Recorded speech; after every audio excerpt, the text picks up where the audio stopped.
Ces remarques innocentes peuvent offenser les personnes susceptibles. Dans un monde dans lequel la communication est omniprésente, il est facile de sous-estimer l'impact des mots. Certaines remarques, bien que souvent prononcées sans malveillance, peuvent blesser ou offenser involontairement.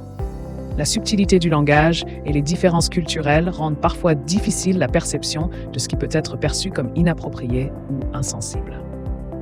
Cette vidéo explore quelques expressions courantes qui, malgré leur apparence anodine, peuvent susciter des réactions négatives. En prenant conscience de ces nuances, chacun peut améliorer ses interactions quotidiennes et favoriser un environnement plus respectueux et inclusif. Découvrez comment éviter ces pièges linguistiques pour mieux communiquer avec autrui. Comprendre la sensibilité des individus. La sensibilité émotionnelle, une facette complexe de la personnalité humaine, se manifeste différemment chez chaque individu. Elle désigne la capacité à percevoir et réagir aux émotions, tant les siennes que celles des autres. Cette variabilité est influencée par divers facteurs tels que les expériences personnelles marquantes, le contexte culturel dans lequel une personne évolue, ou encore ses traits de personnalité innés. Par exemple, une éducation valorisant l'expression émotionnelle peut accroître cette sensibilité, tandis qu'un environnement plus rigide pourrait la restreindre.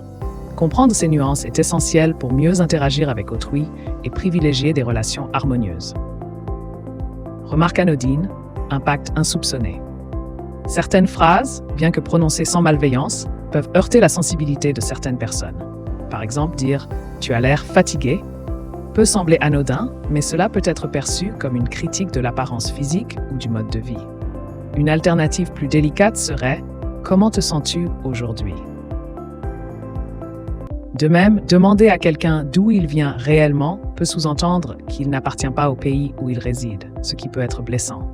Préférez plutôt « quelle est ton histoire familiale ?» Ces ajustements linguistiques favorisent des échanges respectueux et inclusifs, en tenant compte des sensibilités individuelles et culturelles. Stratégie pour une communication empathique. Pour éviter les malentendus et minimiser les risques d'offense, l'écoute active est cruciale. Elle implique de prêter attention non seulement aux mots, mais aussi au ton et au langage corporel de l'interlocuteur.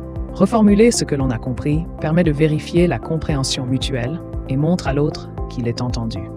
L'utilisation d'un langage inclusif est également essentielle.